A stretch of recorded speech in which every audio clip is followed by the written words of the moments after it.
In the world of storytelling, a captivating villain can elevate a film and leave a lasting impression on audiences.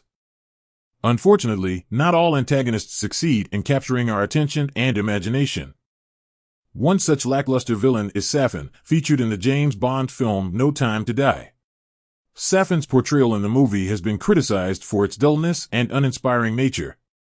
In this essay, we will examine the reasons why Safin falls short as a compelling antagonist. Lack of presence.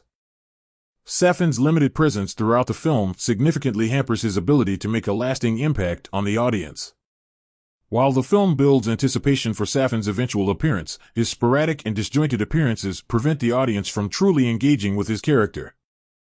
This lack of consistent screen time diminishes any opportunity for Safin to establish a commanding presence or generate intrigue.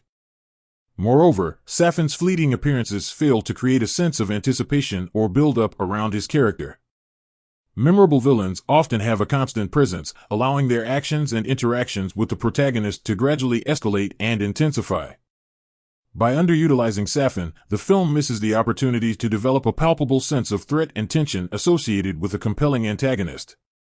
For comparison, let's look at the Joker in Christopher Nolan's The Dark Knight.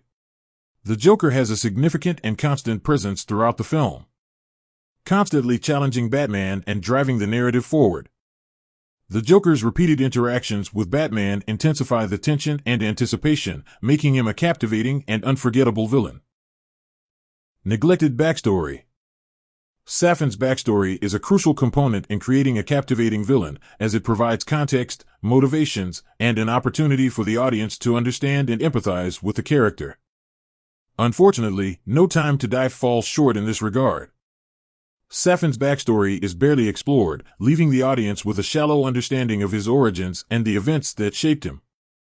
By neglecting to delve into Safin's past, the film fails to establish a foundation for his actions and motivations. The audience is left with a superficial understanding of his character, making it challenging to connect with him on an emotional level. A compelling villain should be more than a mere plot device. They should be multidimensional and elicit some degree of empathy or fascination from the audience. Without a well-developed backstory, Safin remains one-dimensional and forgettable. To compare, let's consider Killmonger from Marvel's Black Panther. Killmonger's backstory is thoroughly explored, revealing his traumatic experiences and the injustices he seeks to rectify. The film delves into his past, giving the audience insight into his motivations and creating a compelling connection between the character and viewers. This rich backstory adds depth and complexity to Killmonger, making him a memorable and engaging villain. Lack of relationship with the hero. The dynamic between the hero and the villain is a vital aspect of any engaging story. In No Time to Die, the relationship between Bond and Safin lacks the depth and complexity necessary to create compelling conflict. Their interactions feel disconnected and lack the tension and emotional stakes that drive the narrative forward. A memorable villain should challenge the hero on multiple levels, testing their beliefs, pushing them to their limits, and serving as a counterpoint to their values. However, Safin's encounters with Bond lack significant depth or meaningful confrontation. Their conflicts are superficial, with limited impact on the overarching story. As a result, Safin fails to provide the necessary opposition to Bond, resulting in a lackluster hero-villain dynamic that diminishes the film's overall excitement and engagement. In contrast, consider the relationship between Hannibal Lecter and Clarice Starling in The Silence of the Lambs. Lecter's complex and manipulative interactions with Starling create a captivating relationship. Lecter challenges Starling intellectually and psychologically, making their scenes together intense and engrossing. This strong bond between hero and villain elevates the film and solidifies Lecter as a memorable antagonist. Confusing and contradictory motivations. Safin's motivations in No Time to Die are presented in a muddled and inconsistent manner. The film struggles to establish clear and cohesive reasons for Safin's actions, leaving the audience perplexed and detached from his character.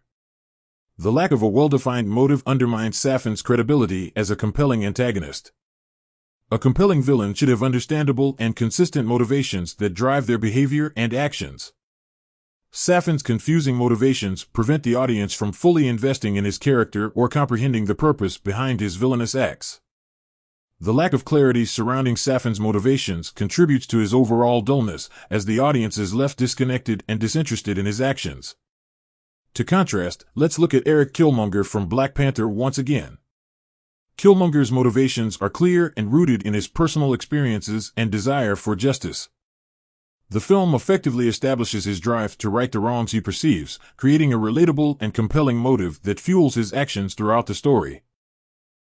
Lack of complexity and depth. Safin's character in No Time to Die lacks the complexity and depth necessary to make him compelling. The film fails to explore his personality beyond his villainous acts, leaving little room for nuance or hidden depths.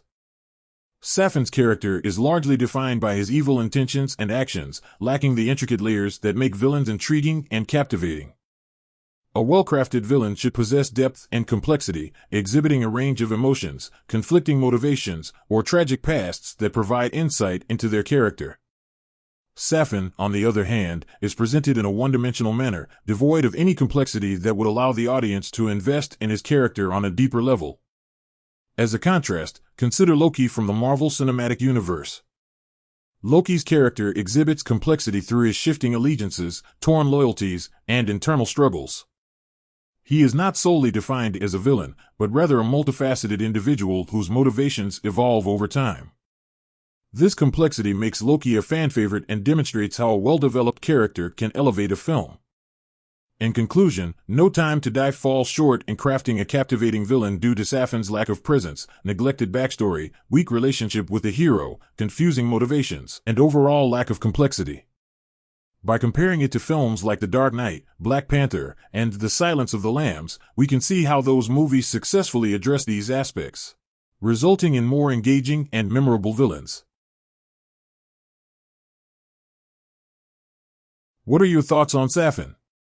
We all know Rami Malek is a tremendous actor, but was he partially responsible or was it the others? Let us know in the comments, and once again, thank you for watching. Please like and subscribe for more content as we post every day.